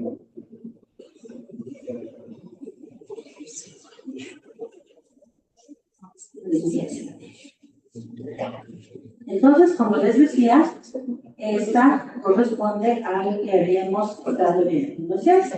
Entonces, para empezar a realizar el informe, yo voy a poner donde dice inicio. Entonces, como ven, aquí hay una pantalla en la cual está hecho el programa está hecho directamente en Excel y todo es con macros. Sí, todo es con macros, como decía yo, esto lo estoy desarrollando un estudiante de aquí de la Politécnica de Ingeniería Química. Y aquí tenemos, primerito, los datos, todos los datos que me piden. Entonces, esta es la página de datos generales. ¿Quién monitoreó? 2 personas. ¿Qué debo tener de estas 2 personas? Certificado de capacitación. Los certificados del título y todos los certificados. Pues, anexo a esto debe ir eso. ¿Sí? La fecha de monitoreo, me ha nacido reciencito, fecha de entrega del informe al día siguiente, caramba, qué solvencia. El código del sonómetro, el código del calibrador, el código del informe, ¿no es cierto? Aquí está la información, y ahora vamos a ver más adelante donde va colocada, esto es toda la información de la empresa, y miren, aquí nos dice que la empresa está en Industrial 3.4 y el PSA también está en Industrial 3.4. Recuerden, esto estaba por fijo y si vimos que al frente era ese conjunto de casas, pero sigue estando en el parque industrial de Quito, de la zona de Inculcás. Entonces, por eso es que estos dos coinciden y son zona industrial. Y normalmente eso no ocurre. Recuerden, todo lo que tenemos es todo lo que está en celeste, ¿de acuerdo? Aquí está la información de la fuente de fija de emisión de ruido y los puntos. Norte, propiedad privada; sur, terreno vacío; el este, la vía panamericana; oeste, una quebrada. Y de aquí ya vamos viendo las fuentes emisoras de ruido. La fuente emisora de ruido, lavado y ensamblaje de baterías. ¿Sí? ¿Por qué? Porque ahí se golpean una batería con la otra, etcétera. El momento de armarle también se golpea y genera ruido. Pero esta tiene un periodo de solo 8 horas al día. El molino de cajas y fundición de metales. ¿Por qué? Ustedes han visto baterías de Ecuador, compran las baterías viejas. ¿Para qué? Para aprovechar de nuevo el plomo, refundirlo y no tener que comprar nuevo. Entonces, también es una fuente generadora de ruido. Luego tenemos la fundición de metales en sí y la molienda del plomo. Todos estos tienen 24 horas al día, excepto el lavado y ensamblaje de baterías, que se hace solo 8 horas. Entonces, aquí están las coordenadas, la cota y si es identificado como un punto crítico de afectación o como un punto de ruido elevado. Estos están publicados como punto elevado. ¿Por qué? Porque el uno es la cancha de fútbol, entonces afectará cuando la gente esté jugando fútbol.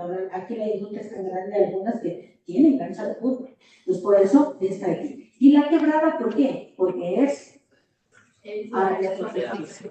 Es cierto. Aquí están las coordenadas de los puntos críticos de aplicación, los PS y las cotas, y podemos ver, miren, entre el lavado de baterías y la casa del señor Juan Manuel Simbaña hay una diferencia de altura de 10 metros. Eso no se consideraba antes, entonces ahora sí se lo considera. Aquí igual, del 47 al 52, 5. Bueno, ahí vamos viendo, ¿sí? Y entonces aquí vamos viendo el tipo de zona de suelo, pero este no es relevante tanto como el que estaba acá. Aquí está la calibración del sonómetro, la verificación, hasta el 113.8, la final 113.8, etcétera. Esto es del diurno, esto es del nocturno, y aquí están las condiciones meteorológicas. Velocidad del viento 0.5, nocturno 0.8, la nubosidad en la mañana 2 octavos, o sea, está bien nublado, en la noche está un poco más abierto, 3 octavos, y la dirección del viento. ¿Qué hacemos con el dato de la dirección del viento? Nada. Y de aquí vienen ya mis datos de campo. Mis datos de campo, estos son del punto 1. Entonces, estos, como les decía, son las que yo voy poniendo. Aquí está el 0.5.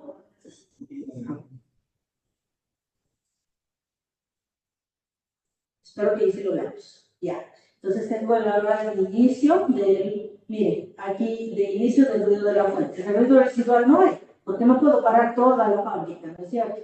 Entonces, aquí la dirección predominante del viento, la velocidad, la temperatura, la duración de la medida, 15 segundos por cada una, la compañía. Y aquí están los datos. Estos datos los saco del sonómetro, como vimos ayer, se quedan grabados, máximo, mínimo y el equivalente. Y los paso acá y aquí voy viendo esta columna, recuerda, no tiene que ser mayor que 4 decibeles. Sí, esta es la de escala a slow, ¿no es cierto? Aquí está el equivalente, aquí está el máximo y aquí está el mínimo. ¿Qué podemos rescatar de aquí? Miren que no hay una diferencia grande entre los máximos y los mínimos. La diferencia, a ver, ¿cuál es? Es 2.6. El máximo es 47 y el mínimo es 44.6. Entonces no hay una diferencia tan grande. Entonces eso es lo que se puede rescatar. Ahora veamos la diferencia, veamos si esto tiene corrección por ruido C o no tiene corrección por ruido C.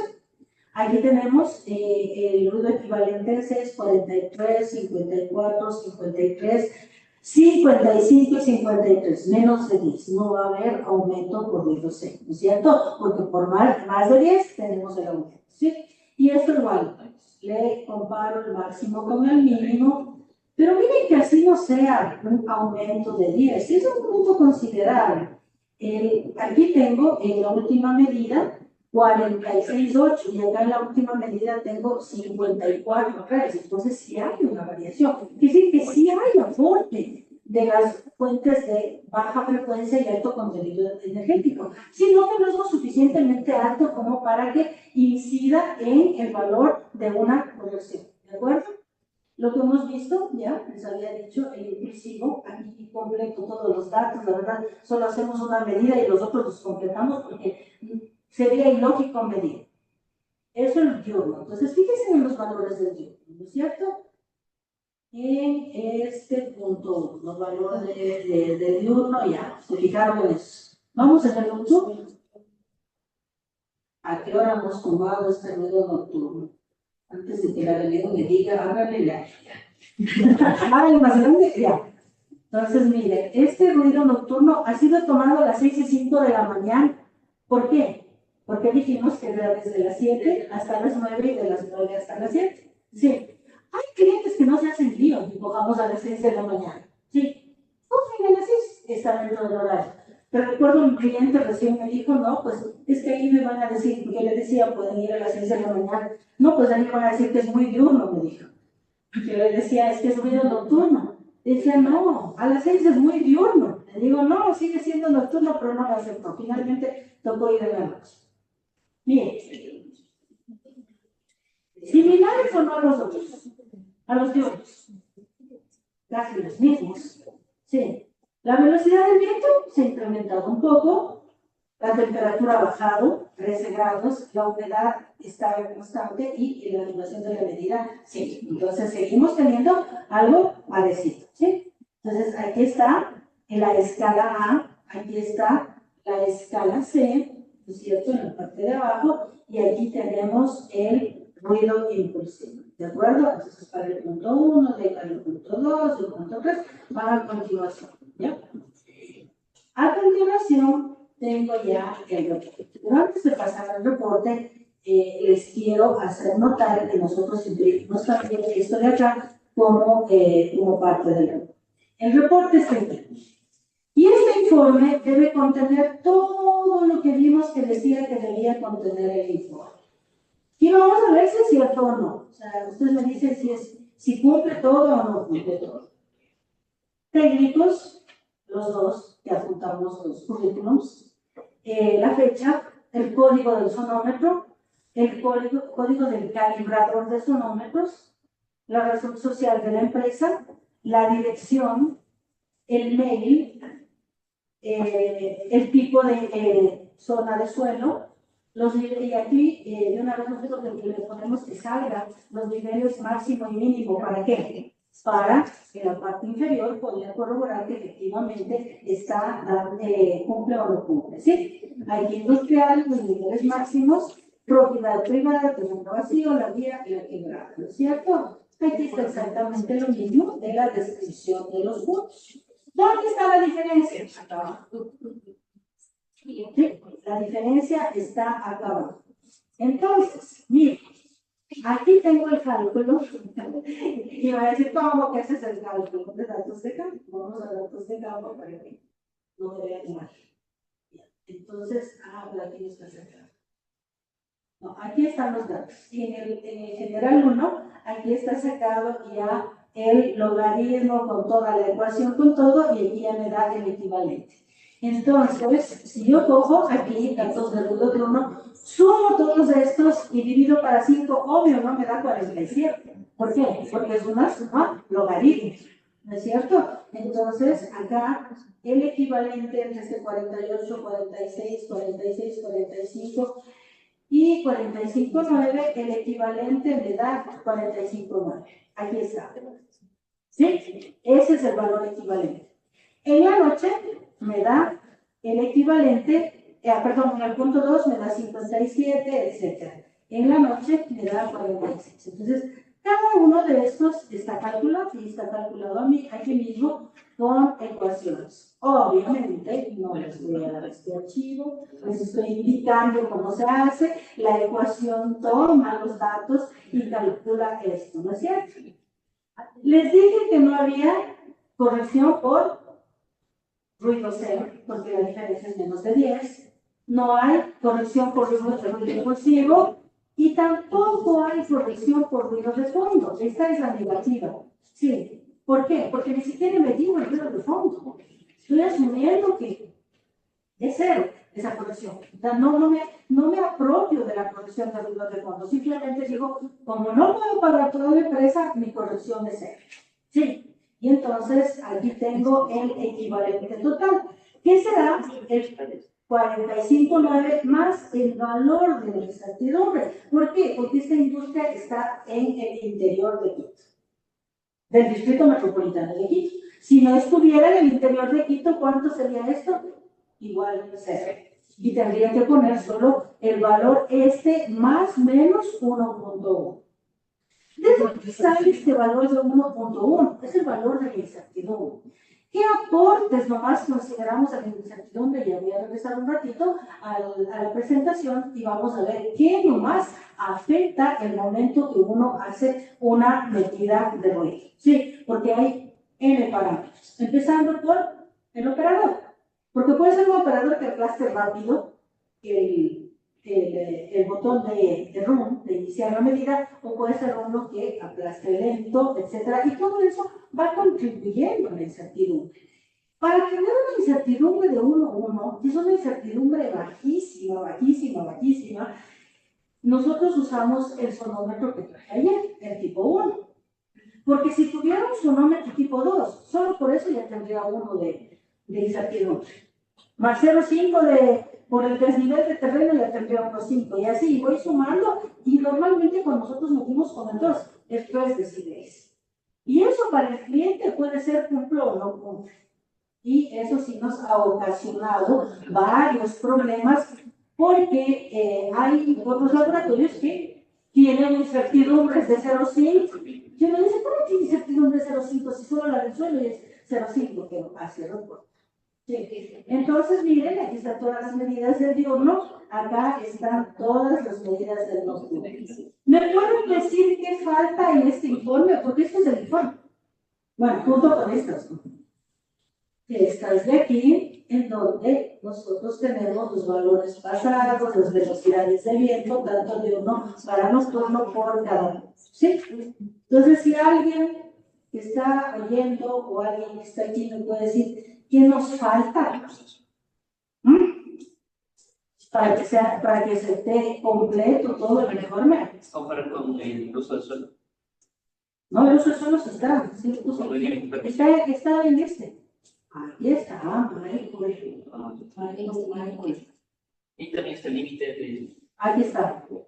Diurno 70, nocturno 65. ¿Qué me está faltando? Me están faltando cosas importantes, jóvenes. Jóvenes que están aquí también, me están faltando cosas importantes. El certificado de calibración. Sí. Entonces, mi certificado de calibración va aquí. Yo lo tengo como anexo. Ahí está mi certificado de calibración, que debe estar vigente, etcétera, etcétera. Y el programa está bueno, me saca aquí los que están fuera de uso, los que están vencidos en certificado de calibración, el 65, el 71 sí tiene certificado, pero estos dos de acá están fuera de uso porque los certificados de calibración ya vencieron. Y como el país está tan en crisis, ¿para qué calibro los 5 sonómetros y con 2 más allá es suficiente para la cantidad de trabajo? Como ven ustedes, tenemos 5 sonómetros. Aquí está 1, 42, 3, 4 y 5 sonómetros. Entonces, ¿para qué mandar a calibrar todos si no los estoy usando? ¿Qué más falta? Obviamente falta el certificado de calibración del histófono o del calibrador de sonómetros, ¿no es cierto? Entonces aquí está el certificado. Y los otros fuera de uso, aquí tengo que así está, fuera de uso, entonces me he quedado con 2. ¿Sí? Entonces, si yo por algún cosa he usado este tipo, el rato que yo ponga en el informe que usé el I-43, no se me va a desplegar el certificado de calibración, sino la palabra fuera de uso. Y ahí así que ya me jalé y tengo que corregir eso. ¿Qué más me falta, chicos?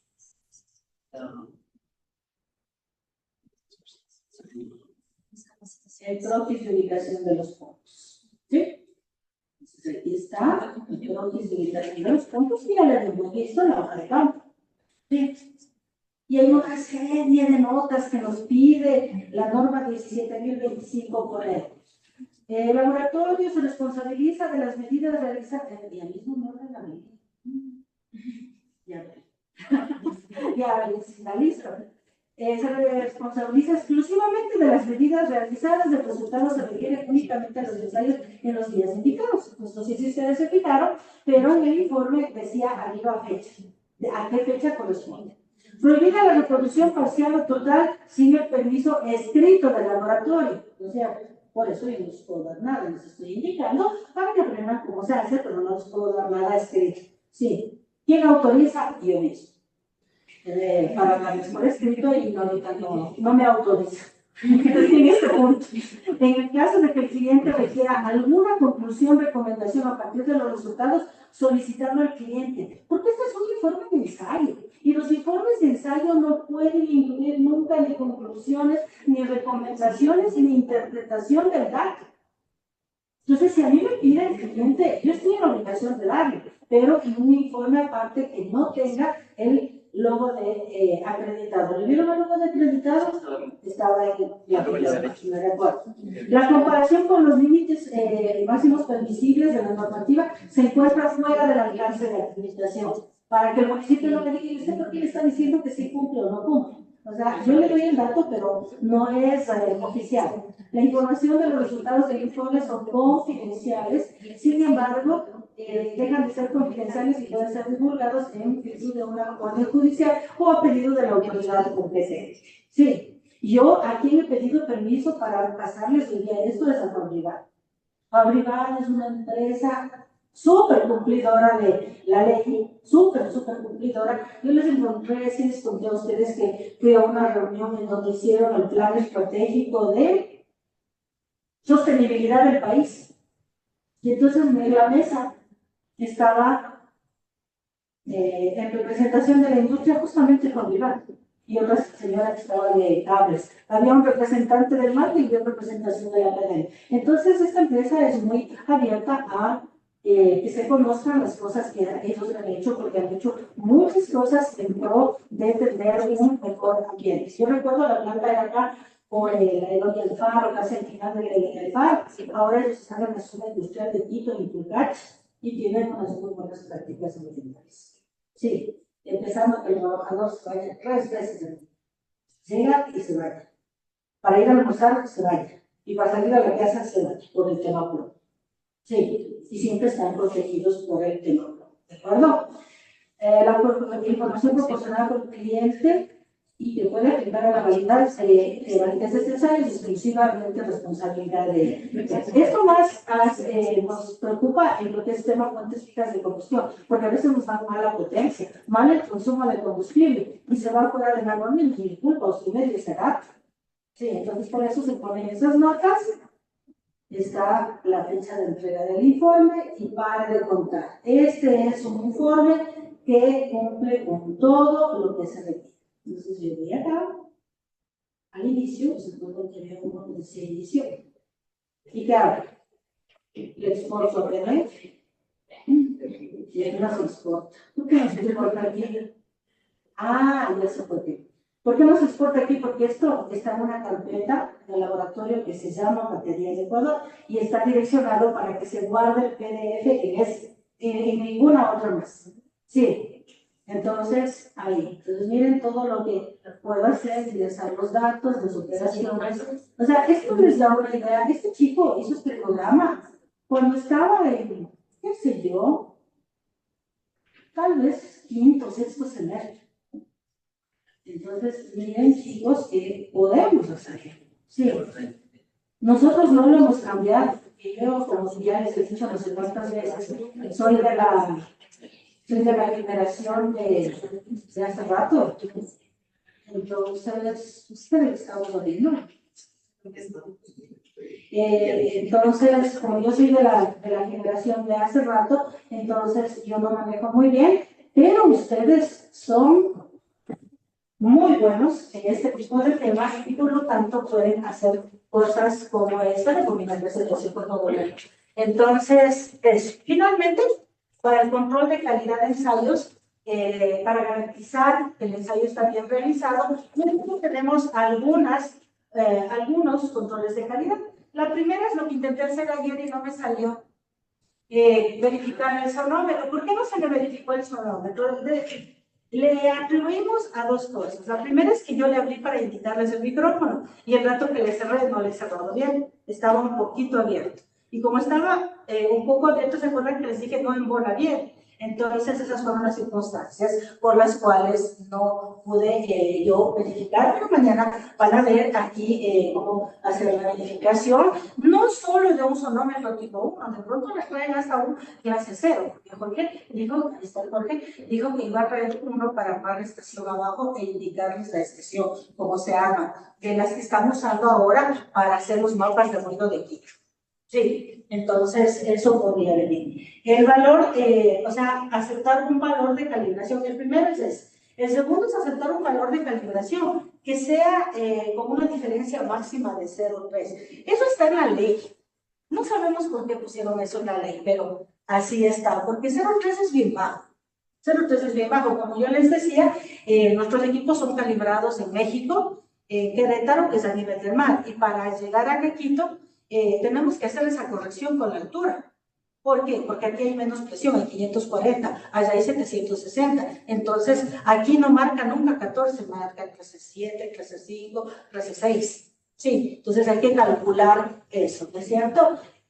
Una de las cosas que es importante considerar el momento de hacer el control de calidad es que la diferencia de presión es mínima, produce, la de los 20 micropascales, produce 0,01 decibeles. Sí, entonces los sonómetros pueden llegar a ser tan exactos como eso. Y a eso es lo que nosotros trataríamos de llegar, ¿de acuerdo? Les voy a dar solo 3 o 4 diapositivas de la norma ISO 1996 partes 1 y 2. ¿Por qué? Porque yo tengo la esperanza de que volvamos a esta norma. De que la próxima vez que actualicen la norma, regresemos a esto. ¿Qué es lo principal que hemos cogido nosotros de esta norma? Es el valor de la incertidumbre. Sí, y esta norma nos dice que hay incertidumbres debidas a la instrumentación.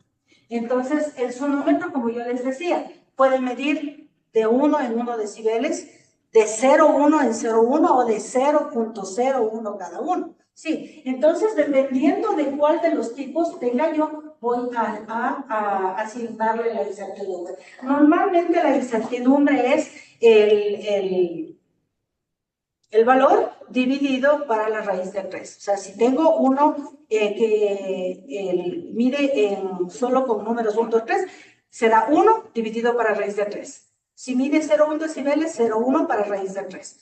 Y el otro 0,01 dividido para raíz de 3. Se denomina de la resolución. Incertidumbre debido a las condiciones de funcionamiento. Eso sí es una locura.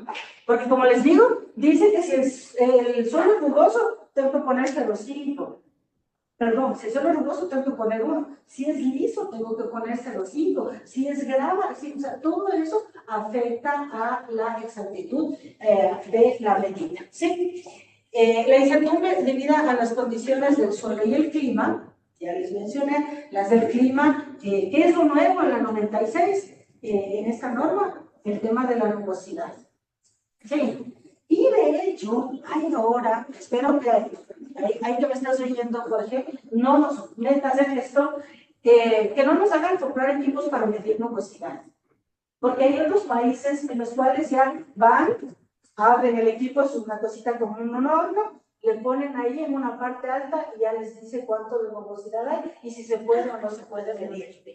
Porque ahora, ¿qué hacemos? Como les dije, todo al ojo no. Alfabeto y digo, si le pongo este número y le pongo acá, se va a hacer la mitad, 2,4 octavos, sí puedo medir. O sea, todavía estamos en ese punto, pero llegaremos a los puntos en los cuales tengamos que medir el grado de rugosidad. Y la incertidumbre debida al sonido residual. Obviamente esta aumenta porque nosotros no medimos casi ruido residual. Porque como no podemos, ahí está, no podemos hacer. Mapas de ruido, esto solo es como información general. Como les decía, ¿quién pide mapas de ruido? El PURFA dice que se tienen que hacer mapas de ruido en las ciudades de más de 250.000, pero no son los únicos. El reglamento ambiental para las operaciones hidrocarburíferas, recuerden que les dije, habla de mapas de ruido. ¿Por qué? Porque las instalaciones hidrocarburíferas, la gente que trabaja ahí permanece 14, 21 días en el mismo sitio, come en la misma banca, duerme ahí mismo y está encerrado, entonces están expuestos al mismo sonido por 14 o 21 días consecutivos. ¿De acuerdo? Entonces, necesito una información base. La información base es la medición de ruido. Los mapas de ruido solo son en A y en S. ¿Por qué? Porque son para la afectación ocupacional y para la ocupacional solo necesito AS. ¿Sí? Y de ahí cojo el área y determino el número de puntos que me alcance. O sea, como les dije, mientras más puntos, mejor. Cojo las coordenadas, ¿no es cierto? Y necesito un programa para generación de isolíneas. Puede ser cualquier programa que tiene que generar isolíneas, porque yo puedo hacer un mapa de temperatura, de ruido, de altitud, de concentración. Últimamente nos piden también de luminosidad. Sí, o sea, es simplemente para que pueda trazar esas isolíneas, ¿sí? Y entonces, esto es tan simple, nosotros usamos ese programa que es el Surfer, entonces es tan simple como poner los datos, ahí los decibeles, le copio al archivo y como resultado tengo esto. Eso es lo que me trae el programa. Entonces, no se parece a lo que yo tenía, ¿no es cierto? Que les dije, este es un mapa de ruido. Entonces, nosotros manualmente le vamos asignando los colores para cada uno de esos y ya tenemos aquí. Sí, las isolíneas con los colores. ¿Pero qué le falta? Está insertado en el plano. El croquis, ¿no es cierto? Entonces, lo último que se hace, hay varios ejemplos de esto, es coger el croquis, ¿no es cierto?, en AutoCAD y se juntan las dos cosas. ¿Sí? Se le superpone y ahí tengo las isolíneas. Y esto ya es un mapa de ruido que miren va de 35, probablemente hasta 99. Entonces, ahí están todas las isolíneas. Sí. Esto ya es un poco más avanzado el tema. Tenemos varios tipos de mapas de ruido que se hacen. Creo que les dije que les iba a dar, que les dije está en la presentación. No, antes de comienzar, ¿cómo era eso? El sentido El certidumbre que estaba en 1.1 y dijo que... Ah, no he puesto los valores. Aquí. Como les decía, aquí la idea es que nosotros tenemos para esto las incertidumbres. Entonces, y son incertidumbres debido a la instrumentación, la más alta sería 1 dividido para raíz del resto. Debido a las condiciones de operación, en cada medida se calcula, o sea, en cada conjunto de medidas se calcula la incertidumbre. Entonces, tengo 5 medidas. Sí, entonces calculo la incertidumbre como la desviación estándar de las medidas. Sí, la desviación estándar de las medidas, esa me da la incertidumbre. Y eso me puede dar 2, 3 decibeles, porque si vieron ustedes, tenía desde 44 hasta 48. Entonces, esa va aquí. Entonces, entre estas dos yo puedo tener unos 3 decibeles. La incertidumbre debido a las condiciones del suelo. La más baja de las condiciones del suelo es 0,5. La más baja. Y hay condiciones del suelo que llegan hasta 1. Sí, entonces vayan sumando. Yo por ahí ya tengo 4. Del clima. Aquello que conversamos ayer de que podría medir hasta 5 metros por segundo. Antes era hasta 10 metros por segundo y de pronto dijeron 5 metros. Yo dije, bueno, ¿y por qué? Porque si uno va a esta norma, Cuando mide para la velocidad del viento con 10 metros por segundo, este valor sube a 2, la incertidumbre. Entonces, por eso es que ahora se coge solo hasta 5 para tener solo 1 decibel de incertidumbre. Y la incertidumbre, como les decía, debido al ruido residual que nosotros no la tenemos. Entonces, si yo sumo todas las incertidumbres que me da en la norma 1900, la mínima que tengo es 1. Sí, es decir, en las condiciones ideales. Es 1. Nadie puede tener menos de 1. Sin embargo, si hay laboratorios que ponen 0,5, 0,6, ¿por qué lo sabemos? Porque una de las maneras de hacer control de calidad, que no la puse ahí y que es importante, son los ensayos de intercomparación. Cada año hay que hacer un ensayo de intercomparación, es decir, aquí ACECAL es la única empresa que da ese servicio, entonces da el servicio de estos, hace una ronda, compra un estándar de ruido. ¿Cómo se compra un estándar de ruido? Pues cuando uno dice voy a hacer una ronda de intercomparación de cloruros en agua es facilísimo. Pues, se hace una concentración, se le valora, lo más exacto y se reparte a todos. ¿Cómo se hace un estándar de ruido? Complicado, ¿no? Complicado hacer un estándar de ruido, porque para hacer un estándar de ruido lo que hacen es que compran un archivo que tiene un sonido con determinada frecuencia y determinada intensidad. Entonces uno tiene que reportar esos dos valores y ver si su equipo está midiendo bien o no. Y ahí les cuento algo que nos pasó a nosotros cuando fuimos a la primera en calidad del aire. El valor del estándar tenía que salir los 200. Ese había sido el estándar que ellos compraron. Y a nosotros nos dio 170. A otro laboratorio le dio 160, a otro le dio 180 y a uno le dio 204. Y es estadística, yo no soy estadística, de hecho no me gusta mucho la estadística. Resulta que los tres entramos bien en el intercomparación, el que tenía 204, como estaba muy desviado de nosotros, se salió.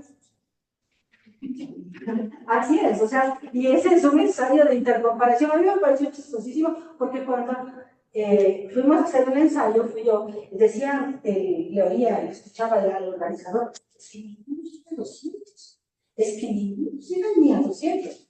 Yo le digo a mi compañera, creo que el valor es 200 o más arriba de 200. Pero hicimos de todo y no subió. Y nosotros estábamos a la mitad, había alguien que tenía menos y alguien que tenía un poquito más. Y los tres clasificamos y el que tenía 204 se quedó fuera. Porque los cálculos estadísticos, la verdad, no sé cómo los hacen. Sí, pero se calcula un Z-score, ese también es una forma de intercomparar. Entonces, hay un estándar y se mide el ruido y tiene que estar cercano al valor de ese estándar.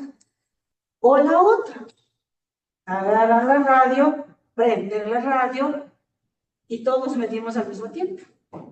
Se saca la media y se ve quiénes están cercanos a la media y los que están alejados están fuera. Sí, entonces... ¿Les quitan la acreditación? ¿Ah? ¿Les quitan la acreditación o qué pasa? ¿Qué pasa cuando uno... no, tiene que hacer medidas correctivas. O sea, ¿qué es lo feo? Cuando uno ha hecho una verificación hace mucho tiempo, digamos, el equipo, yo no lo he verificado unos 15 días y he trabajado sin verificar 15 días, pasa mucho en gases o en calidad del aire, 15 días, y a los 15 días yo que lo verifico, no me da. Tengo que invalidar todito los últimos 15 días. Porque el último dato que yo puedo garantizar es cuando hice la verificación. Es que, por ejemplo, como les decía, el micrófono es tan sensible que si yo lo expongo a un ruido muy alto, ese se puede romper. Y entonces yo puedo calibrarle y verificarle y al día siguiente salir y ¡paf! Un ruido de 140 y acabó la calibración. Y ya no puedo verificar. Entonces, es por eso que ahora los certificados de calibración tienen solo fecha de entrada en vigencia. Ya no dice fecha de vencimiento de la calibración en ningún certificado de calibración válido. ¿Por qué? Porque puede dañarse ese mismo día que a ustedes les entregue. Sí. Entonces, Y entonces, ¿cada cuánto se podría hacer esa la calibración para saber si... como les decía, la norma dice que para los sonómetros es cada 2 años y para los calibradores de sonómetros cada año. Eso dice la norma ecuatoriana. Pero porque hay verificaciones en día de uso. O sea, cada que voy a medir, verifico que me dé el 114.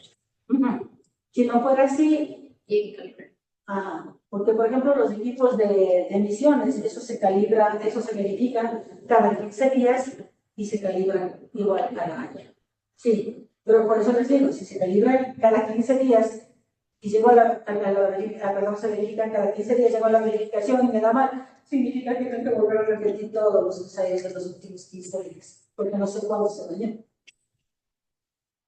Sí, entonces si de mañana no hubiera dado el 114 en el sonómetro que ayer no me dio, estaría fregado, porque no sabía cuándo se dañó y ensayos más hay que repetir, ¿sí? Entonces, como les digo, solo era cuestión de ajustar.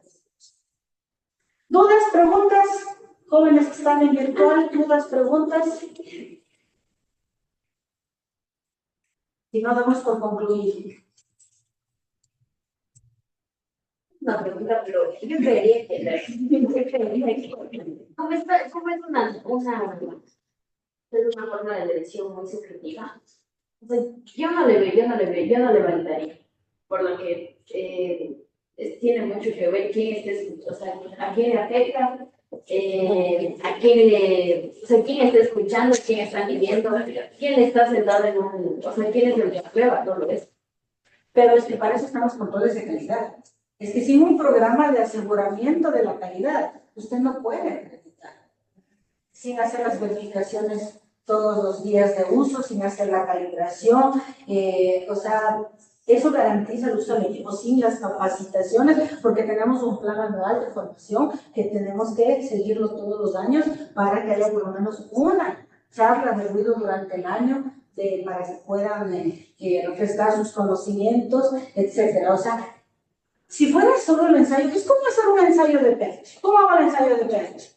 Cojo el pH en agua, cojo el vaso, le pongo aquí, meto el pHímetro, le hago así, le homogenizo, saco y voy. ¿Puedo acreditar así? No.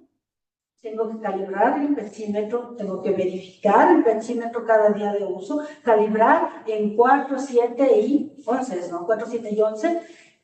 Luego tengo que cada día de uso verificar en 7 o en 4, depende de lo que vaya a medir, ¿no es cierto? Tengo que fijarme que no haya quedado nada de agua, secarle bien al pHímetro, que no haya quedado nada de agua de la anterior solución en la que haya estado, ¿no es cierto? Tengo que poner un tiempo, agitar, si voy a agitar unas 2 veces, pero siempre reproduciendo el método. Sí. O sea, por eso es que son 5 medidas de 15 segundos. Y siempre tienen que ser 5 medidas de 15 segundos. Porque si yo cojo una de 10, una de 15, todo, estoy yéndome fuera del método. Entonces, desde acreditar el pH es complejo.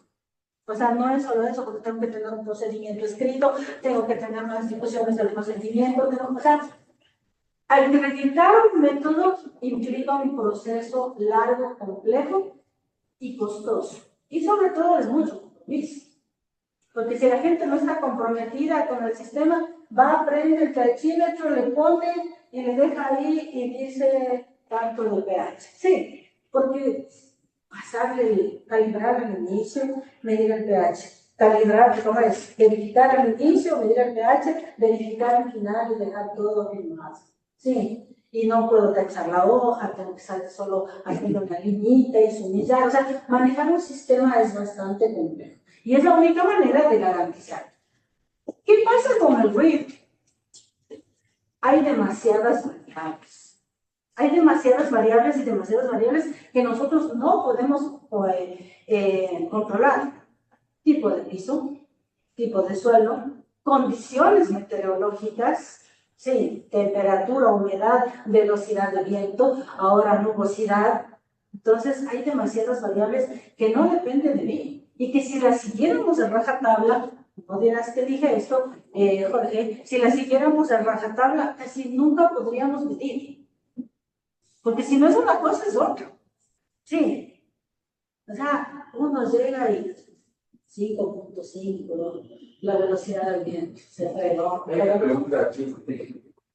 Y así, o sea, o sea, hay muchas variables que no dependen de uno, a diferencia del pH, en donde el pH depende del cuidado y de todo lo que yo hago.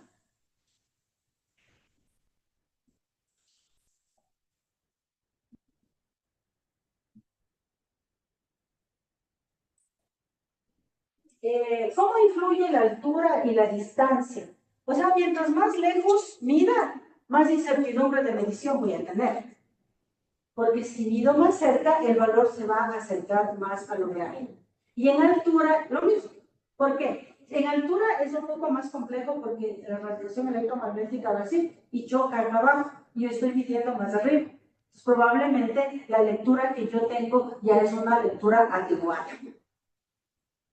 Entonces ya cuando, esta es una introducción cortísima al mundo del ruido, si ya nosotros nos meteríamos de fondo, así de cabeza en el mundo del ruido, les diría, la ecuación para corrección con altura es esta. La corrección para distancia es esta. Sí, la corrección para el tipo de suelo es esta.